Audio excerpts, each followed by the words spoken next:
Ku ntandikwa y'omwaka guno, Minisita w'ebyenjigiriza Janet Kataha Museveni ng'asinziira mu bitundu by'ejjinja yatongoza enkola ey'okubala abayizi mu masomero gonna wano mu ggwanga awamu n'ebikwata ku masomero okuli abasomesa abayambako mu masomero awamu n'ebirala n'ekigendererwa ekyokuteekerateekera ebyenjigiriza by'eggwanga. Enteekateeka eno yali yakuddukanyizibwa ekitongole ekivunaanyizibwa ku bibalo ki UBOS wamu ne Minisitule ey'ebyenjigiriza nga yatandikibwako mu lusoma olwasooka omwaka guno wabula olwakeediimo mu masomero akabaddewo yayimirizibwa nga kati kye kiseera eddemu etambule. Omuntu ayinza okwebuuza nti abaana abato omwana omuto asobola okubuulira ebintu ebyo byonna? Nedda.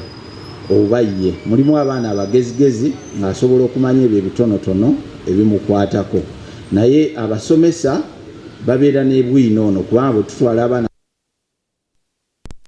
masomero batusaba ebikwata ku baana baffe, so abasomesa bajja bayambako okubanga baddamu ebibuuzo ebyo. Didakas Okoth, omwogezi w'ekitongole ki UBOS, ategeezezza nti ekitongole kyataddewo ennaku 4 okuva n'olwaleero awamu n'abakozi oba ababazi 1,100 okusobola okuddukanya enteekateeka eno mu bwangu. We have deployed 1,100 enumerators.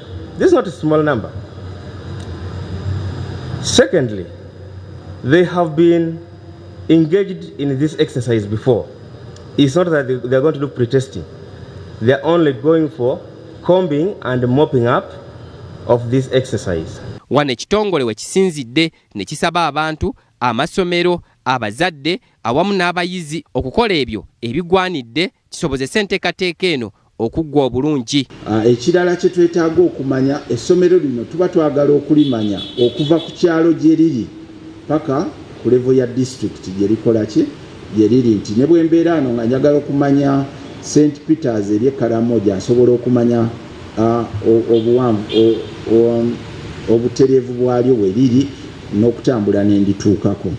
Enteekateeka eno etunuulidde masomero ga primary gokka ate nga ga gavumenti oluvannyuma lw'okuba ng'ag'obwannannyini tegaakosebwa olw'okwekalakaasa kw'abasomesa era nga buli kimu kyaggwa mu masomero gano nga kw'otadde n'aga sekendule awamu n'ag'ebyemikono. Titus Jemba, BBS Terefayina, Gambuuze.